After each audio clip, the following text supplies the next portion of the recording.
Perkenalkan, nama lengkap saya Maria Isabella Moido,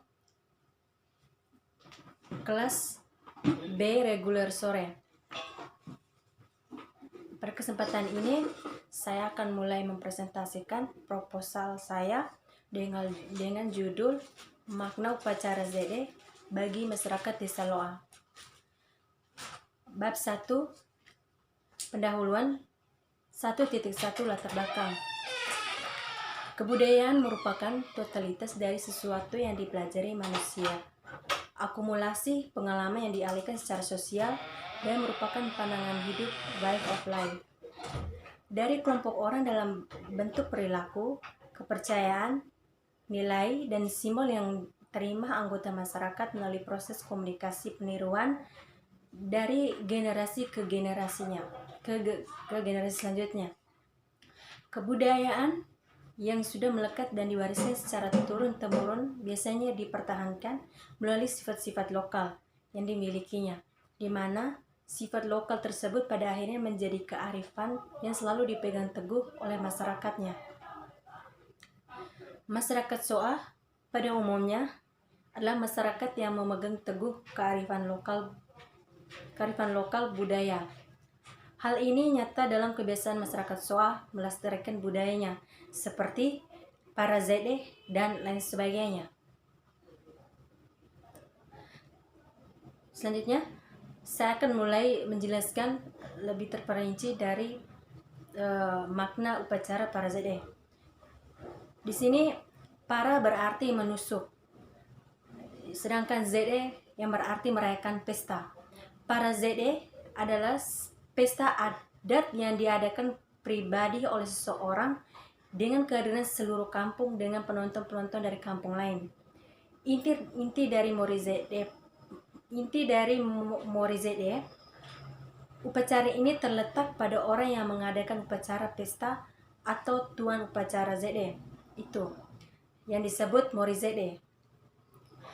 Benda yang ditusuk dan ditonton adalah hewan kerbau, di mana kegiatan ini adalah klimaks dari semua yang sudah dilewati.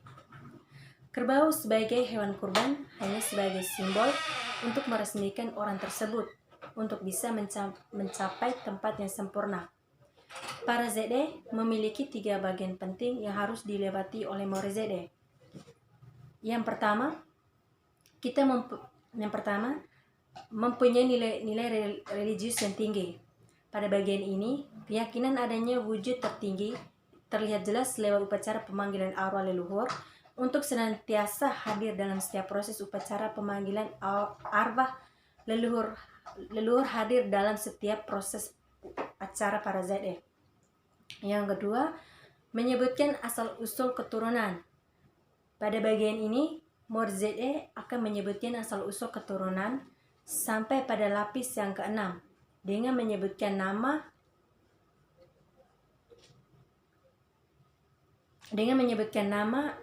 orang dari setiap keturunan itu.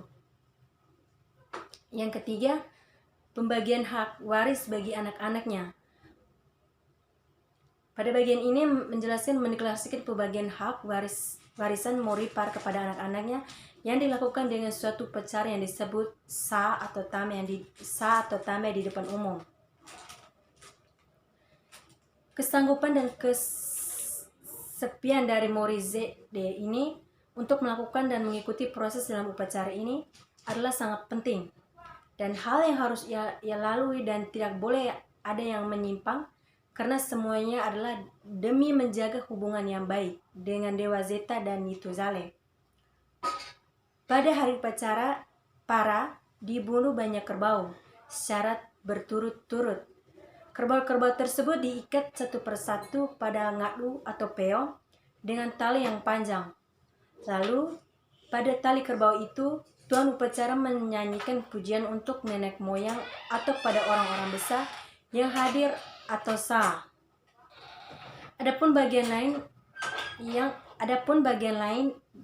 lain lagi yang disebut satame.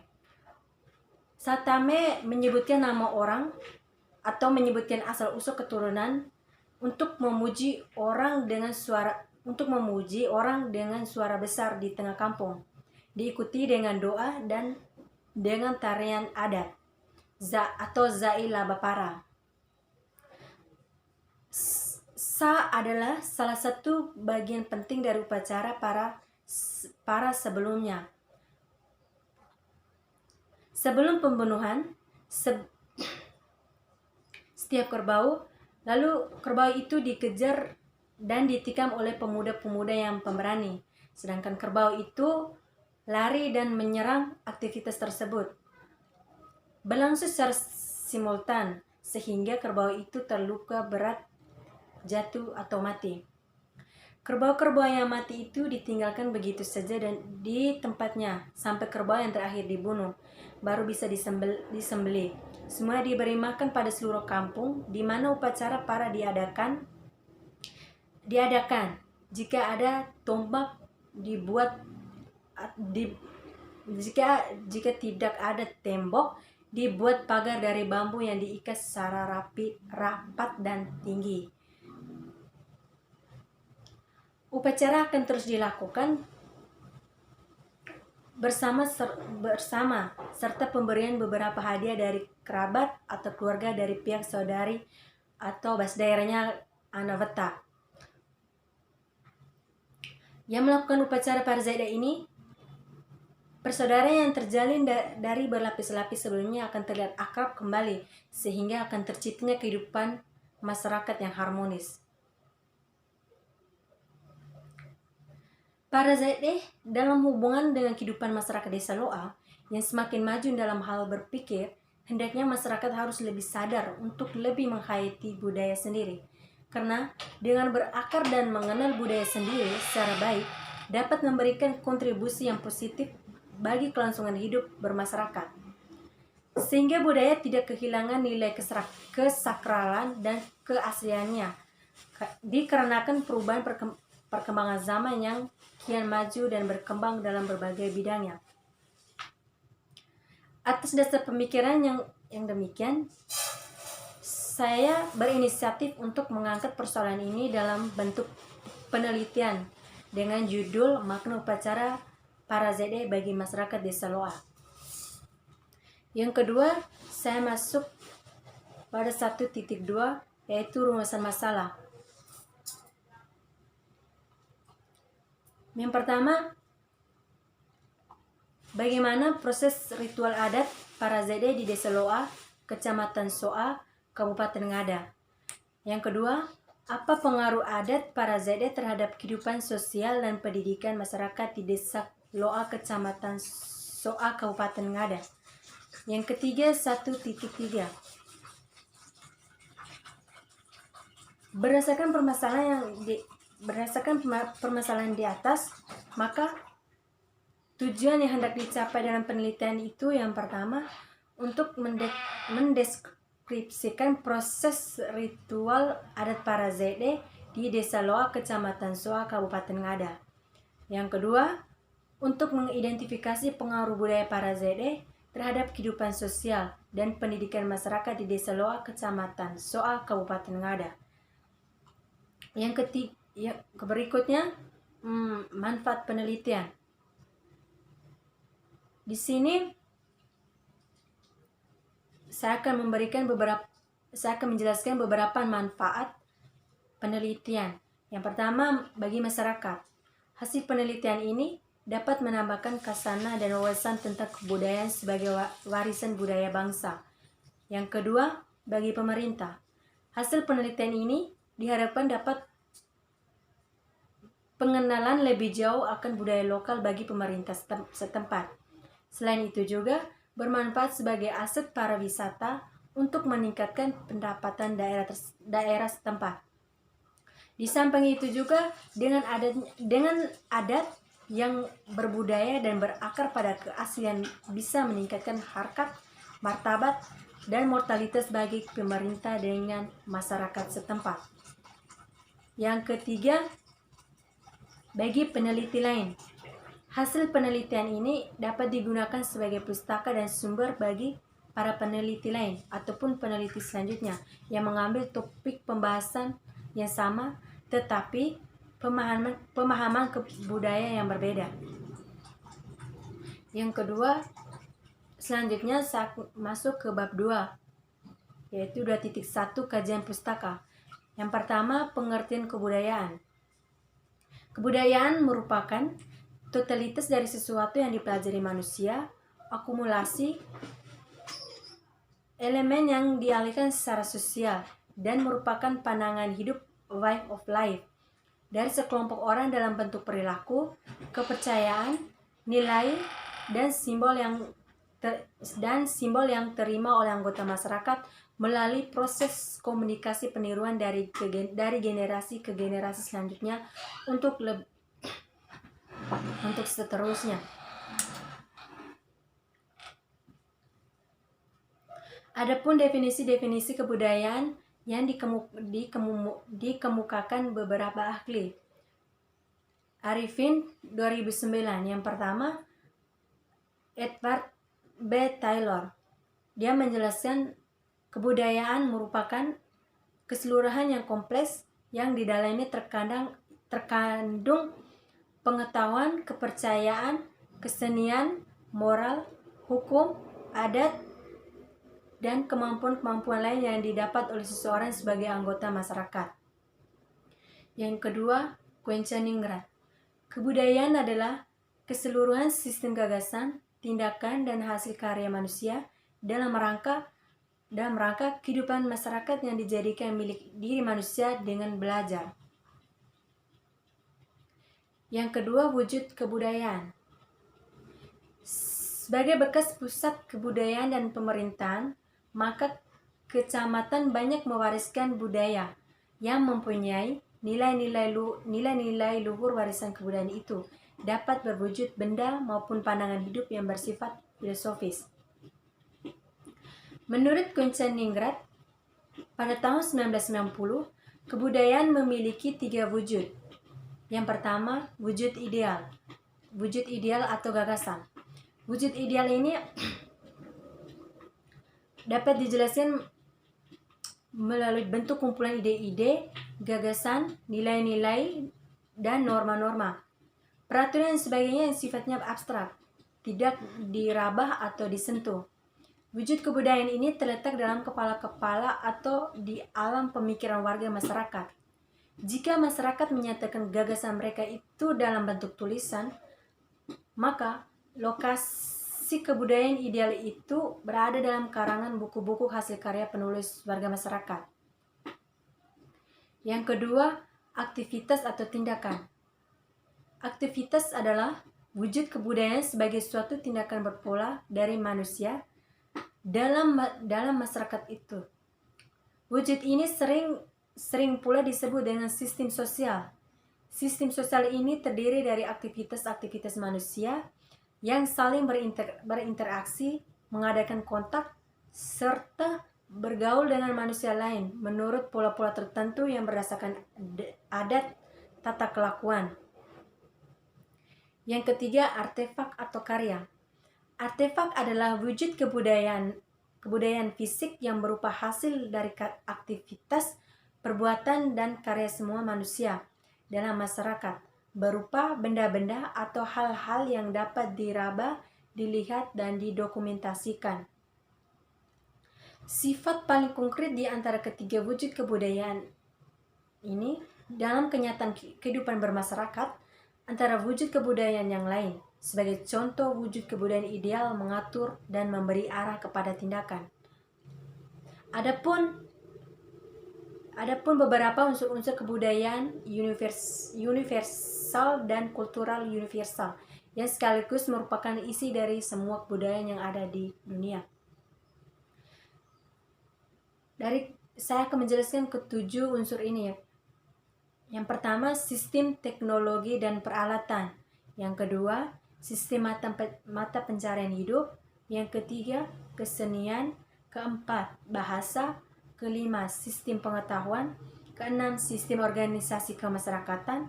Yang ketujuh, sistem religi dan upacara keagamaan.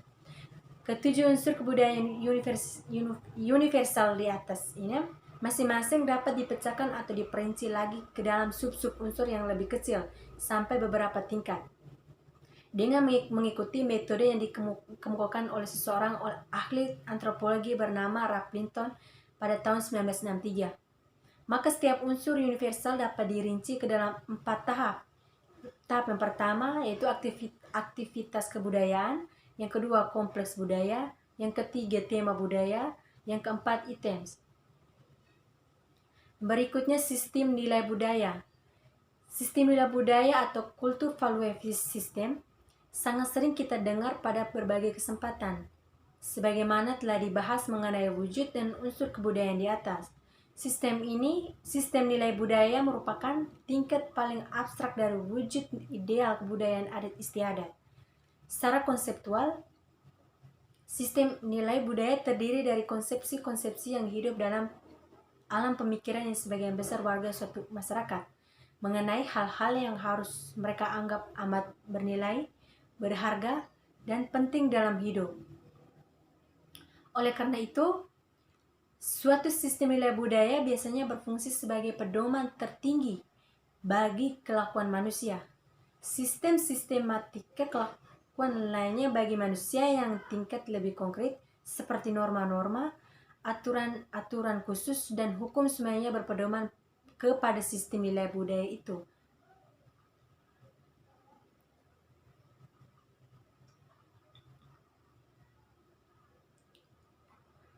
Berikutnya kajian teori. Teori yang digunakan dalam penelitian ini adalah teori yang menyangkut kebudayaan, karena masih berhubungan dengan kegiatan religi dalam kehidupan kemasyarakatan. Oleh karena itu, maka peneliti menggunakan teori kebudayaan yang relevan dengan penelitian ini. Menurut Koecheningrat pada tahun 1985, upacara sesajen merupakan upacara religi yang dilaksanakan oleh manusia sebagai lambang atau berkomunikasi dengan wujud tertinggi. Keyakinan manusia dipengaruhi oleh ritus dan upacara yang ada pada mulanya, berkembang dari tindakan ilmu gaib. Keyakinan paling awal yang menyebabkan terjadinya religi dalam masyarakat adalah keyakinan adanya kekuatan sakti dalam hal-hal yang luar biasa dalam gaib. Keyakinan pada kekuatan sakti yang bersifat kabur itu kemudian meluas menjadi keyakinan bahwa segala hal, tidak hanya hal-hal yang luar biasa dan gaib, tetapi juga banyak benda dan tumbuh-tumbuhan di sekitar manusia yang diperlukan dalam hidupnya sehari-hari, dianggap berjiwa dan berpikir seperti manusia, atau animatisme. Proses perkembangan keyakinan manusia adalah keyakinan tentang adanya berbagai macam roh yang seakan-akan memiliki identitas serta kepribadian sendiri. Tetapi yang sebagian menempati berbagai hal tertentu di sekeliling tempat kediaman manusia, dan sebagian lain lagi menempati dunia gaib. Perkembangan yang paling penting adalah keyakinan atau adanya dewa-dewa yang telah mantap dalam pikiran manusia sebagai pemujanya. Kenyataan dan kemantapan wujud ini disebabkan oleh karena pengalaman dan tingkah laku dewa-dewa yang dapat dilukiskan dalam mitologi dan himpunan dongeng suci dari kebudayaan yang bersangkutan.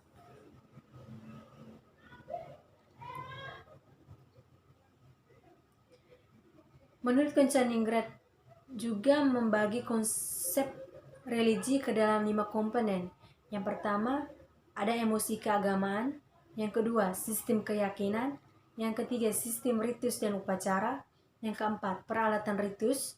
Dan yang kelima, upacara umat beragama. Sistem dan religi mempunyai hubungan berwujud pemikiran dan gagasan manusia yang menyangkut keyakinan dan konsepsi manusia tentang sifat-sifat Tuhan mengenai ciri dan wujud kekuatan sakti, roh nenek moyang, roh sehat, penasihat dewa-dewa dan makhluk halus lainnya.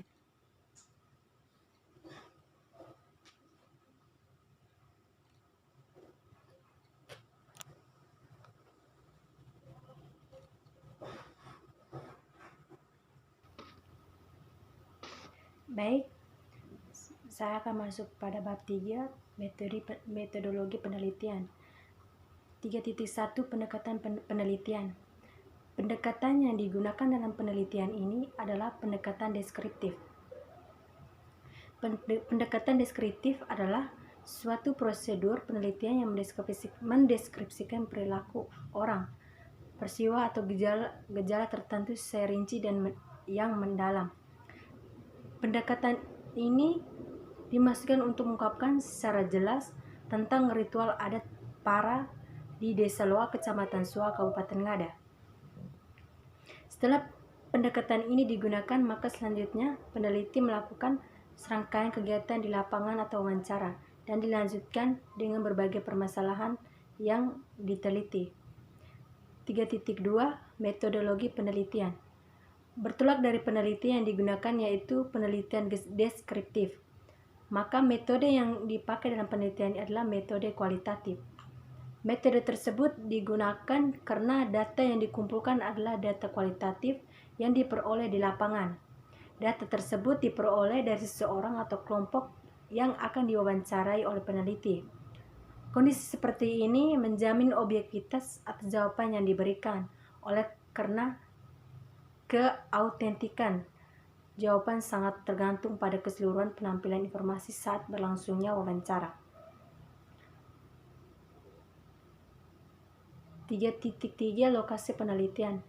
Penelitian ini dilakukan pada masyarakat Desa Loa, Kecamatan Soa, Kabupaten Ngada. Alasan peneliti memilih lokasi ini karena setelah ditelusuri dan dipelajari di Desa Loa masih memegang teguh pada adat ini dan merupakan salah satu desa yang cukup berperan aktif memajukan kebudayaan para ZE, serta masih mempunyai banyak informan yang cukup menguasai tata cara pelakuan atau prosesnya. Yang berikut 3.4 Teknik pengumpulan data. Dengan memperhatikan metode yang digunakan metode kualitatif, maka teknik pengumpulan data yang digunakan dalam penelitian ini adalah yang pertama, teknik wawancara. Suatu teknik yang digunakan peneliti guna mengumpulkan data secara langsung dari para informan, yaitu tua-tua adat yang dipercaya dan mengetahui secara jelas tentang proses ritual adat para ZE ini. Selain itu, data juga diperoleh melalui tokoh masyarakat dan kaum muda.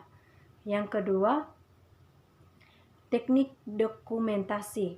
Teknik ini penulis menggunakan perlengkapan data dengan mengambil dari sumber data dan dalam bentuk catatan-catatan tertulis ataupun video tentang pelaksanaan para ZE serta proses yang berasal dari Desa Loa. Yang berikutnya 3.5 Teknik analisis data. Seluruh data yang telah terkumpul dalam penelitian ini dianalisis berdasarkan model analisis interaktif. Ada 4 komponen yang dilakukan dengan model ini, yaitu pengumpulan data, reduksi data, display data, dan penarikan kesimpulan atau verifikasi. Komponen ini saling berinteraksi dan membentuk suatu siklus analisa data. Yang pertama, pengumpulan data. Data yang berhasil dikumpulkan melalui wawancara, observasi, dan dokumentasi dicatat dalam bentuk catatan lapangan, berisi apa yang dikemukakan oleh informan, serta catatan tentang tafsiran peneliti terhadap informasi yang diberikan oleh responden. Yang kedua, reduksi data. Reduksi data diperlukan karena banyaknya data dari masing-masing informan yang dianggap tidak relevan dengan fokus penelitian, sehingga perlu dibuang atau dikurangi reduksi data dengan memilih hal-hal pokok yang sesuai dengan fokus penelitian, maka akan memberikan gambaran yang lebih tajam. Yang ketiga, display data. Data yang sudah direduksi dapat disajikan dalam bentuk tabel atau gambar. Tulisan telah tersusun secara sistematis agar data tidak dikuasai dan dipahami selanjutnya, lebih mudah untuk menarik kesimpulan. Yang keempat, menarik kesimpulan. Penarikan kesimpulan atau verifikasi sudah dilakukan sejak awal penelitian berlangsung, bahwa setiap perolehan data dianalisis dan disimpulkan walaupun agak kabur. Makanya tetapi akan semakin jelas dan semakin banyak data yang diperoleh dan mendukung verifikasi. Baik, sekian dan terima kasih hasil presentasi saya kali ini.